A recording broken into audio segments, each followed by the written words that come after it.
الرحیم۔ آج کے اس ویڈیو میں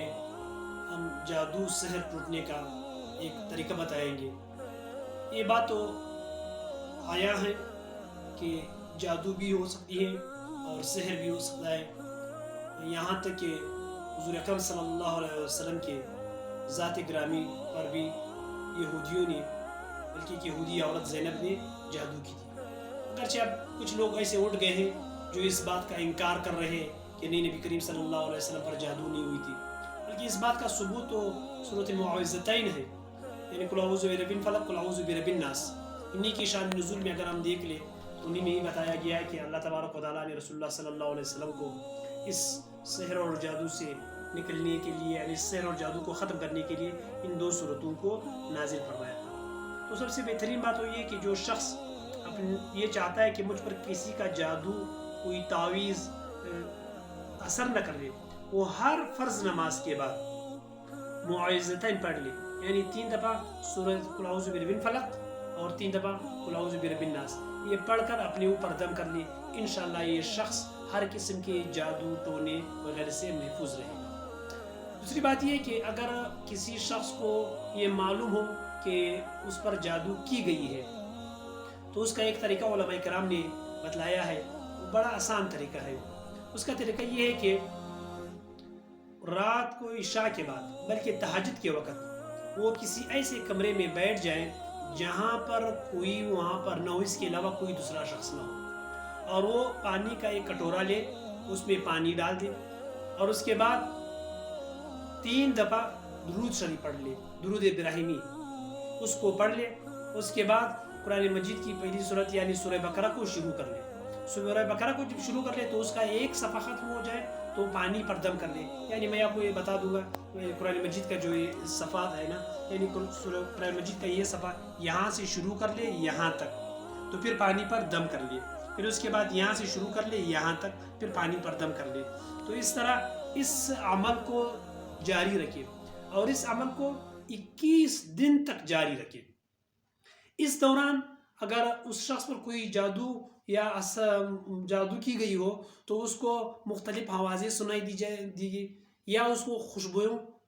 محسوس ہوگی، تو اس کا مطلب یہ ہے کہ اس کا یہ عمل یہ صحیح جا رہا ہے اور یہ اثر کر رہا ہے۔ اور اگر وہ چاہتا ہے کہ میرا یہ جادو ختم ہو جائے تو اس عمل کو 21 دن تک جاری رکھے۔ اگر وہ شخص یہ چاہتا ہے کہ جس شخص نے مجھ پر جادو کیے الٹا اس پر اثر کر لے تو پھر اس عمل کو 41 دن تک جاری رکھے، لیکن میں تو یہی کہتا ہوں کہ صرف 21 دن تک کر لے، کیونکہ جو شخص دنیا میں کسی کے ساتھ برا کرتا ہے، کسی کے لیے کوئی گڑا کرتا ہے، کسی کی زندگی خراب کر دیتے ہیں، تو وہ اپنے معاملے کو اللہ پر چھوڑ دے۔ اب اگر کسی شخص نے آپ پر جادو کی ہے تو آپ اس معاملے کو اللہ تبارک و تعالیٰ پر چھوڑ دے، اللہ تبارک و تعالیٰ خود ہی اسے انتقام لے گا۔ تو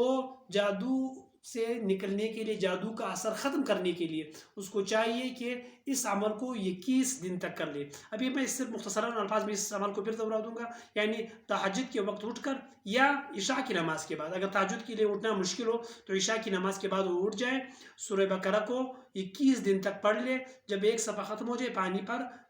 دم کر لے، اور اس کے بعد اس پانی کو خود بھی پی لے اور گھر والوں میں بھی سب گھر والوں کو پلا دے۔ اگر گھر میں کوئی شخص نہیں ہے، سفر پر ہے کہیں اور دور ہے، تو کوئی گھر کا کوئی فرد اس کی طرف سے تصور کر کے اس کی جگہ پانی پی لے، تو انشاءاللہ جادو سحر کا یہ اثر ختم ہو جائے گا۔ اور یہ مجرب نسخہ ہے، کئی لوگوں نے اس کو آزمایا ہے، اللہ تبارک و تعالیٰ نے اس کے ذریعے ان کو شفا دی ہے۔ تو آپ میں سے بھی اگر کسی کو یہ مسئلہ درپیش ہو تو اس پر کوشش کر لے اور یہ عمل کر لے، انشاءاللہ اللہ تبارک و تعالیٰ کی ذات سے پوری امید ہے کہ اللہ رب العزت اس کلام پاک کے ذریعے ان کو شفا کاملہ عاجلہ عطا فرما دے گا۔ اور کلام میں وَنُنَزِّلُ الْقُرْآنَ مَا هُوَ شِفَاءٌ لِلْمُؤْمِنِينَ، قرآن مجید میں اللہ رب العزت نے تمام بیماریوں کی شفا رکھی ہے، اور اس کے لیے ہم وقتاً فوقتاً انشاءاللہ آپ کو وظائف بتا دیں گے۔ ایک بات اور میں اس میں کہنا چاہتا ہوں کہ ہمارے لوگ اکثر تعویذ کے پیچھے پڑ جاتے ہیں کہ بھائی فلاں مولوی صاحب سے تعویذ کر لے، فلاں مولوی صاحب سے تعویذ کر لے، لیکن یہ بات آپ یاد رکھیے کہ تعویذ سے زیادہ اثر وظیفے میں ہوتا ہے، اور وظیفہ وہ جو انسان خود کر لے، تو وظائف کا اہتمام کر لے، مسنون دعاؤں کا اہتمام کر لے، اس طرح کے دعائیں پڑھ لے جو صبح و شام حدیث مبارکہ میں آئی ہوئی نبی کریم صلی اللہ علیہ وسلم سے جو منقول ہے اور کتب حدیث میں موجود ہے، ان تمام دعاؤں کا آپ اہتمام کر لیں تو انشاءاللہ اللہ تبارک و تعالیٰ کی ذات سے پوری امید ہے کہ اللہ رب العزت آپ کو ہر طرح کی آفات مشکلات سے محفوظ رکھے گا۔ وآخر دعوانا ان الحمد للہ رب العالمین۔